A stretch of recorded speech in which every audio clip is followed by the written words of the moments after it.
Hello and welcome to Between Two Cameras. Today's special guest, Stephen He. Hello everyone. Internet star, YouTube celebrity, and today we are going to talk about cameras and YouTube, and let's just jump right into it. Yeah, Stephen, hell yeah. thank you so much for being here. Oh, you're welcome. I love cameras, by the way. I love your show. Your show is so much fun. I'm excited about this. I've been thinking about this, and Great. a lot of you have seen the review that I did of RED and the FX3 and the FX6. If you haven't seen that video, go back and check it out. Yes.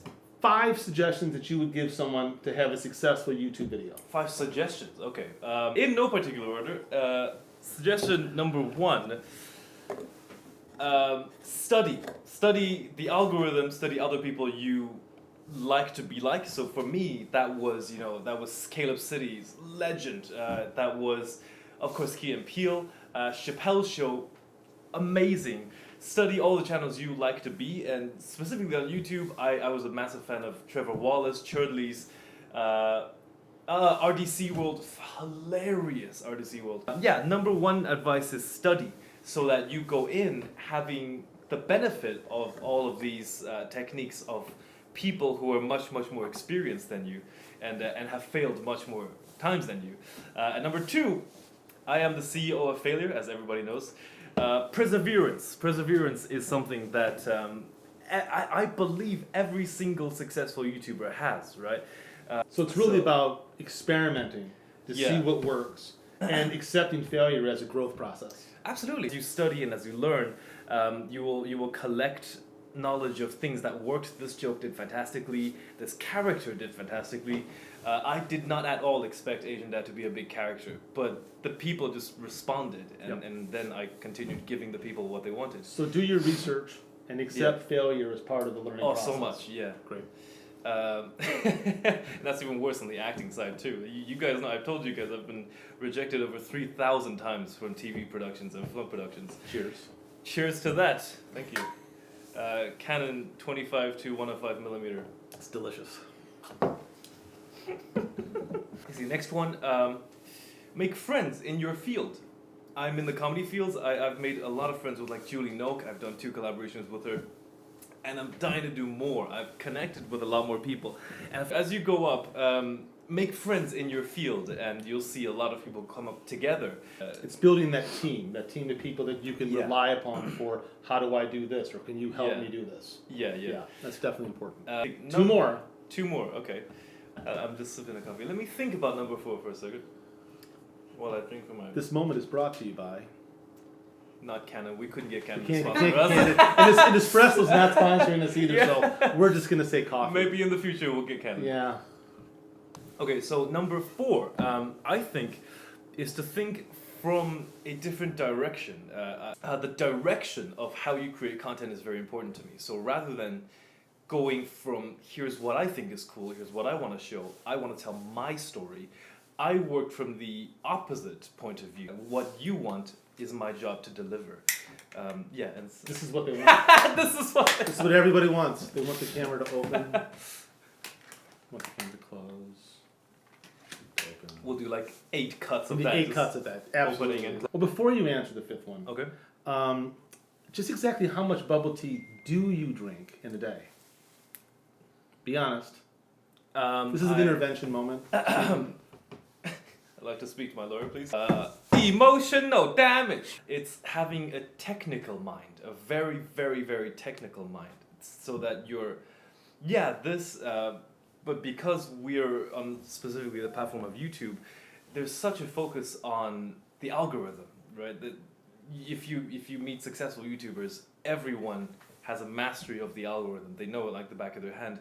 So be technical. That's what I mean by be technical. And also be technical in terms of cameras. Oh, I love cameras. Here we go. We're gonna jump in now to cameras. Yeah, we're talking about cameras now. So throughout your process, you've used a lot of different cameras in the starting of YouTube.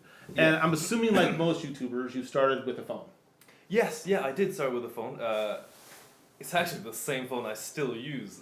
2 years later? It's this exact phone. We're going to be auctioning this phone later. I started with the iPhone. So many problems. So audio was the biggest problem. I've never used these before. What am I supposed to do with If them? you can hold, you can swing, same thing lah. I used to lean it against bookshelves at first, and of course framing, you couldn't really get the control you wanted. Yep. Audio was the worst. Hated audio, because if the phone was like. So with my framing, I like to have movement to use in frame. So usually, if I use a frame, I'll crop it, I'll zoom it, I'll do all these things. So the camera has to be far away, and when it's far away, it doesn't really pick up my voice. It picks up all of the washing machine and all of the air conditioning humming. Extremely annoying.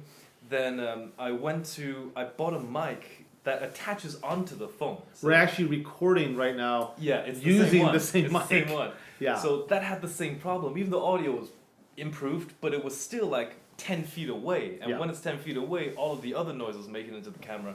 Yeah. Extremely annoying. One thing I will say about the phone is that, especially on the 13s, because it has the 3 different lenses, you can do a lot with it. But I think, as you're saying, you very quickly realize the limitations of what you can do with the phone from a technical standpoint, from a contrast, from a dynamic range, and it doesn't grow with you enough as your channel was growing. So I know you went from the phone to which camera?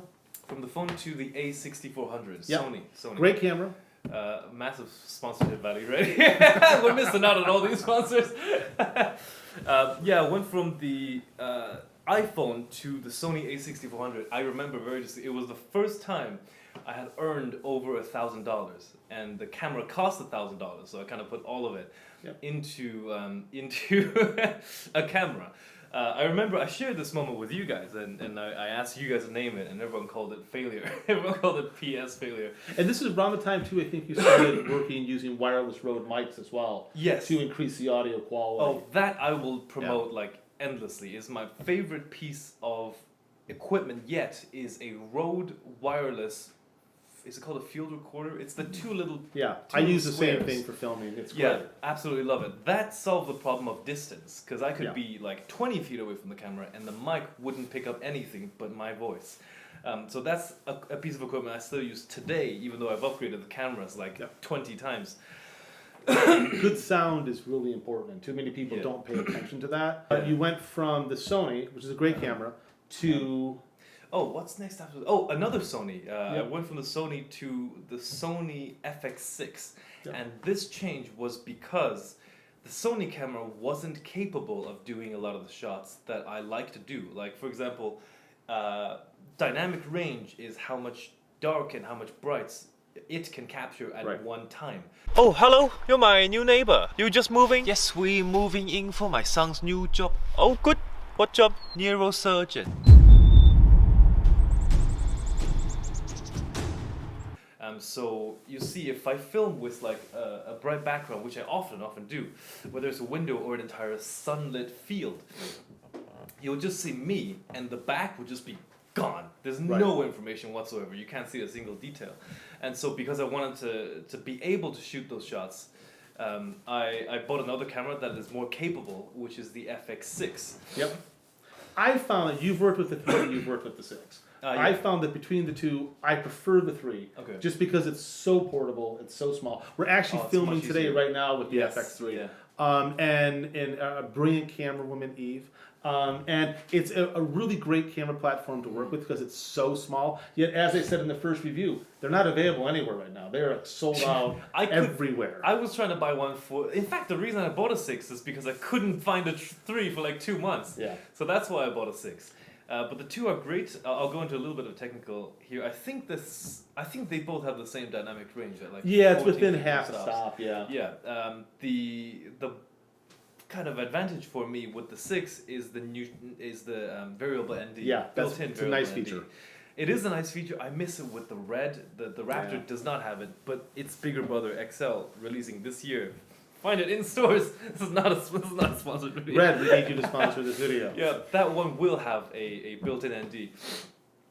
It's a nice feature, but by the way, if you don't have a built-in ND, you can always get a variable ND to put on the lens. You can put it on. That's what I use a lot of, and it works. But it is nice having it in the camera. Right, it makes workflow much faster rather than having to take time to change it.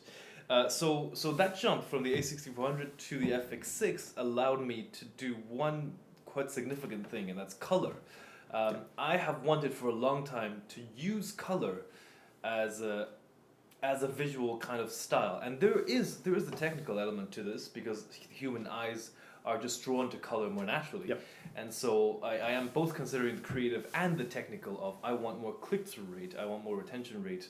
And so that's I bought the very, very colorful ski jacket, which you see in the difficulty mode videos. Koala Detour? Koala Detour! A lot of celebrities go there.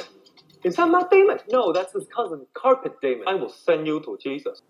So now every video I try to either with set, with costume, with props, to put a lot of very, very saturated, bright colors. You see me doing this in like a scene that does not need color. For example, like Asian Nat sitting on the couch. When I design it, I'll just put balls of yarn there for no reason. They don't belong there, but I'll put balls of yarn on the couch. I'll find the brightest red couch I can put it next to my head. I'll find the bluest blue blanket and just put it there. It has no purpose. It's only there to serve giving colors to the camera, and that's where the FX6 was able to take advantage of. Yeah, the color space, the bit depth, Yeah. the extra dynamic range, especially compared to the original iPhone that you were working with, is massive.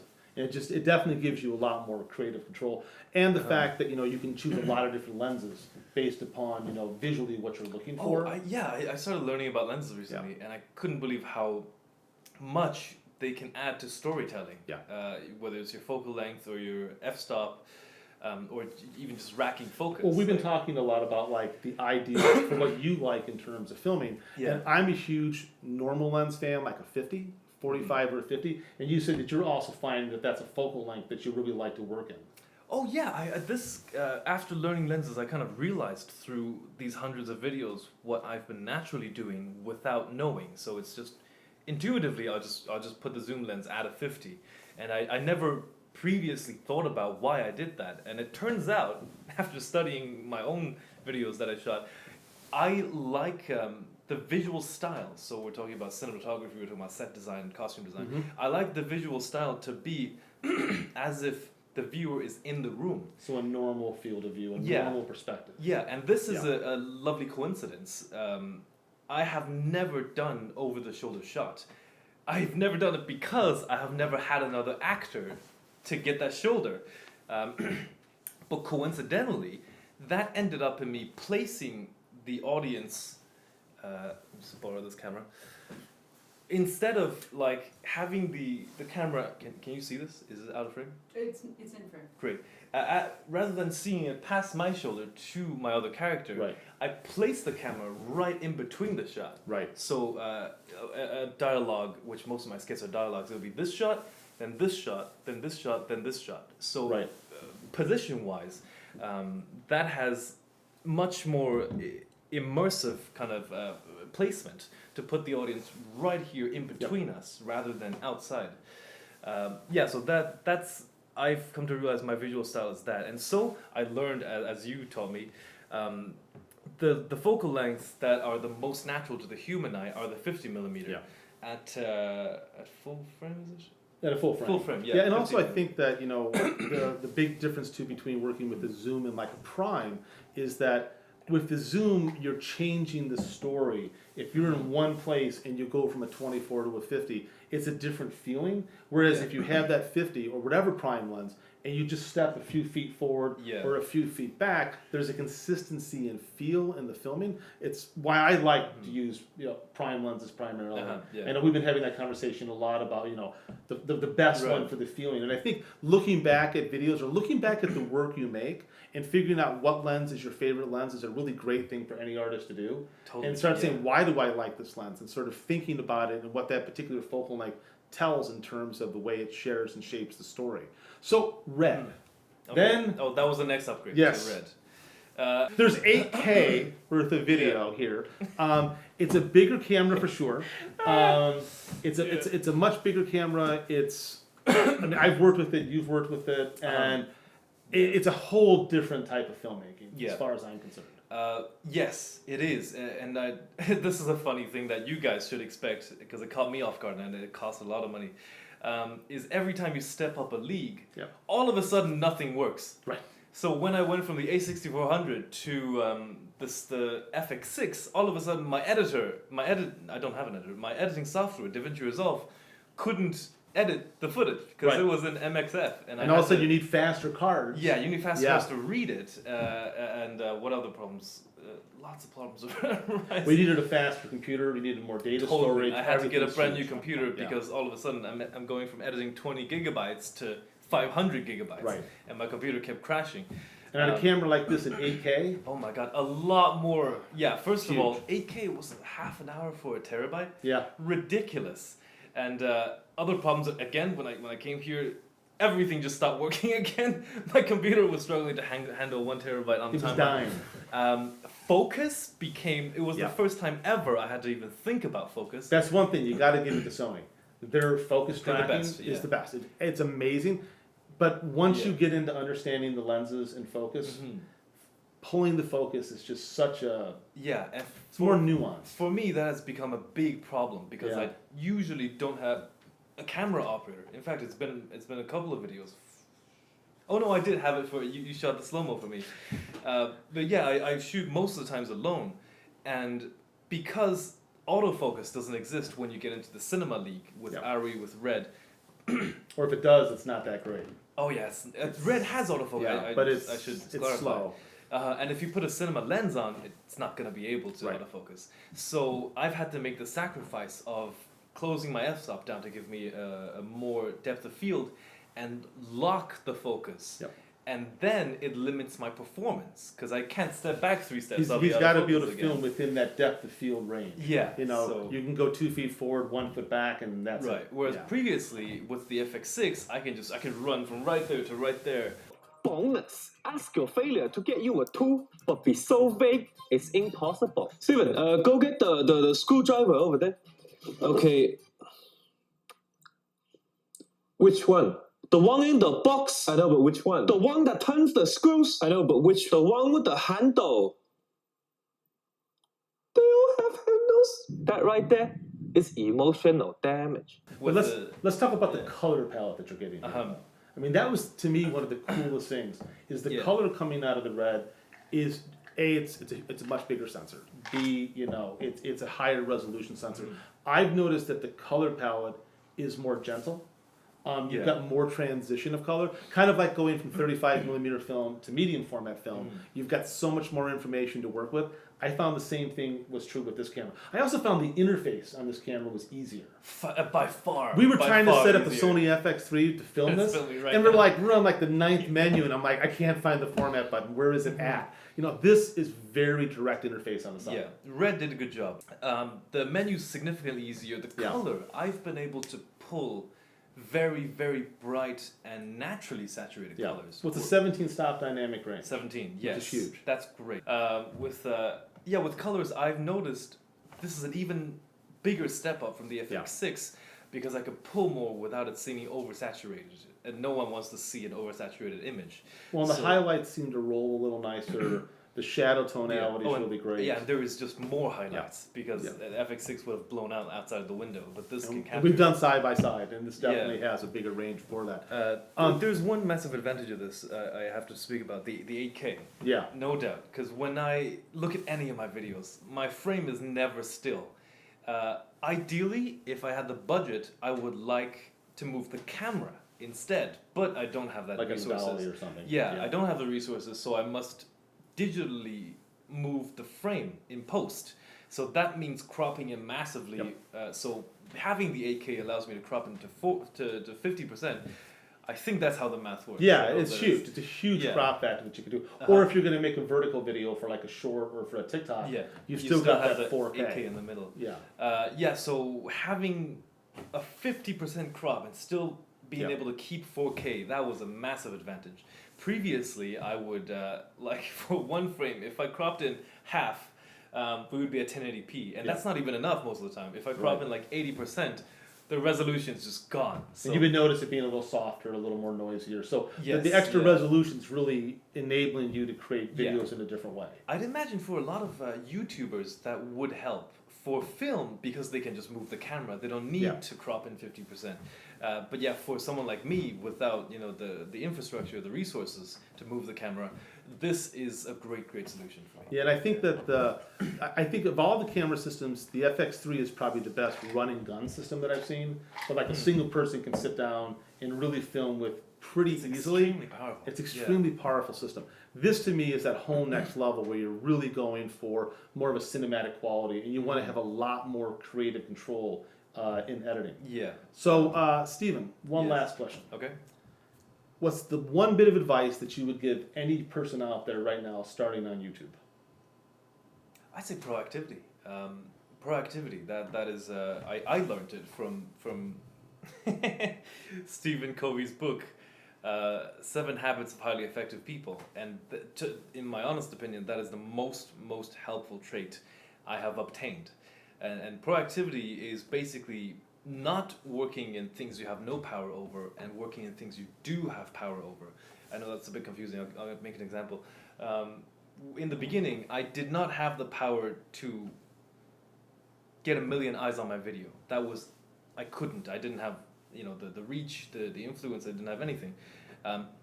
So I didn't think in that, like, how do I reach 1 million people? I can't reach 1 million people. Instead, put your attention to the things you do have power over. I have the power to pull my phone out of my pocket, and I have the power to press the record button and fail 100 times. So yeah, focus on the things you have power over, and just don't focus too much on the things you do not have power over. And drink lots of bubble tea. Sponsorship? No, it's not. Thank you very much for listening, Stephen. Thank you so much for being here today. This was a lot of fun. Cheers. Cheers. Now go shoot some film.